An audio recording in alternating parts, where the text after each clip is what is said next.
अगर आपके साथ किसी भी तरह की नाइंसाफ़ी हुई है या फिर आपके साथ कुछ गलत हुआ है, तो इंसाफ पाने का सबसे पहला कदम होता है परिवाद यानी कि कंप्लेन। हेलो एंड वेलकम, आपका बहुत बहुत स्वागत है आपके अपने channel legal help in Hindi में।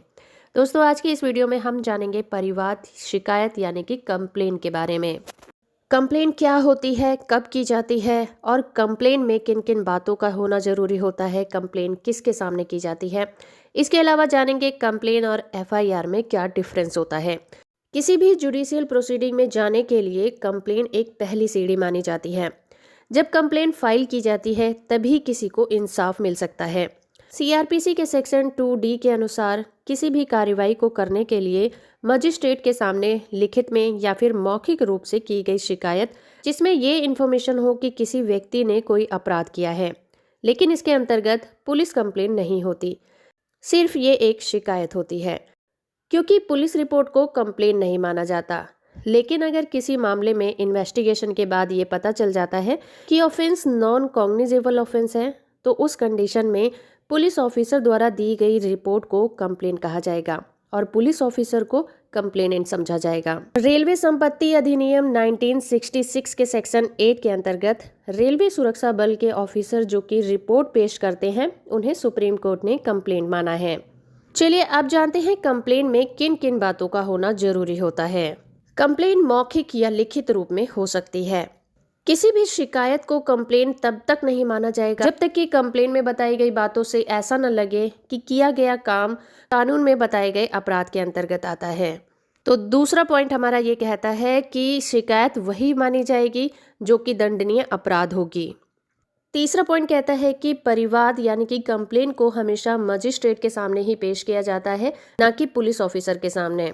और जब कंप्लेन फाइल की जाती है तो उसका मेन पर्पस होता है मजिस्ट्रेट के द्वारा उस बात पर, उस शिकायत पर कार्रवाई कराना जिस भी मजिस्ट्रेट के सामने वो कंप्लेन पेश की गई है। किसी भी परिवाद यानी कि कंप्लेन में अपराधी के बारे में बताना जरूरी नहीं होता, सिर्फ इतना ही बताना काफी है कि उस पर्सन ने कोई ऐसा काम किया है जो कि कानून के द्वारा दंडनीय है।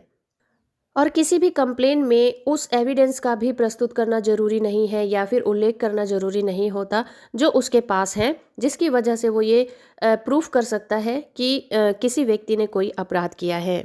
किसी भी कंप्लेन को संज्ञेय हो या फिर असंज्ञेय मामला किसी भी तरह के मामले में किया जा सकता है। कंप्लेन लिखित या मौखिक तो हो सकता है, लेकिन ये नामजद और गैर नामजद भी हो सकता है। यानी कि ऐसा भी हो सकता है कि आपको उस अपराधी का नाम पता है या फिर नहीं पता, दोनों ही कंडीशन में कंप्लेन को कराया जा सकता है। जनरली पुलिस रिपोर्ट को हम कंप्लेन नहीं मानते, पर अगर फर्स्ट इंफॉर्मेशन रिपोर्ट के आधार पर कोई इन्वेस्टिगेशन की जाती है और ये पाया जाता है कि वो नॉन कॉग्निजेबल ऑफेंस था, तो ऐसे मामले में पुलिस रिपोर्ट को कंप्लेन माना जाएगा और पुलिस ऑफिसर को कंप्लेनेंट माना जाएगा। अगर कोई कॉग्निजेबल ऑफेंस है तो बिना फर्स्ट इन्फॉर्मेशन यानी कि एफआईआर रिपोर्ट दर्ज कराए भी मजिस्ट्रेट के सामने कंप्लेन को दर्ज किया जा सकता है, जिसमें कि मजिस्ट्रेट संज्ञान लिए बिना ही सेक्शन 156 क्लॉज 3 के अंतर्गत एफआईआर को दर्ज करके इन्वेस्टिगेशन करने का आदेश दे सकता है, या फिर उस मामले का संज्ञान लेकर सेक्शन 202 के अंतर्गत जांच कर सकता है या करवा सकता है, या फिर इन्वेस्टिगेशन करने का आदेश दे सकता है। तो फ्रेंड्स, ये थे कुछ जरूरी पॉइंट जो कि एक परिवाद यानी कि कंप्लेन में होने जरूरी होते हैं। अब जानते हैं कि एफआईआर और कंप्लेन में क्या डिफरेंस होता है। बहुत से लोग एफआईआर को ही कंप्लेन समझ लेते हैं, लेकिन इन दोनों में काफी अंतर होता है।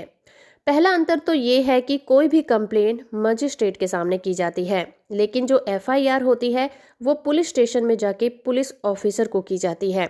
तो सबसे पहला डिफरेंस तो यही है कि कंप्लेन कभी भी पुलिस ऑफिसर को नहीं की जाती।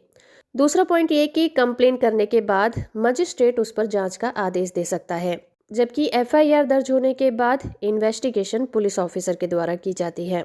तीसरा और इम्पॉर्टेंट पॉइंट हमारा ये कहता है कि कोई भी कंप्लेन होने के बाद मजिस्ट्रेट उसकी इन्वेस्टिगेशन के लिए उसे पुलिस ऑफिसर के पास भेज सकता है, लेकिन एफआईआर को इन्वेस्टिगेशन के लिए मजिस्ट्रेट के पास नहीं भेजा जा सकता। चौथा पॉइंट ये कि कंप्लेन पर जांच के बाद अपराध का कॉग्निजेंस लिया जाता है, जबकि एफआईआर पर इन्वेस्टिगेशन के पास मजिस्ट्रेट के सामने चार्जशीट को प्रस्तुत किया जाता है।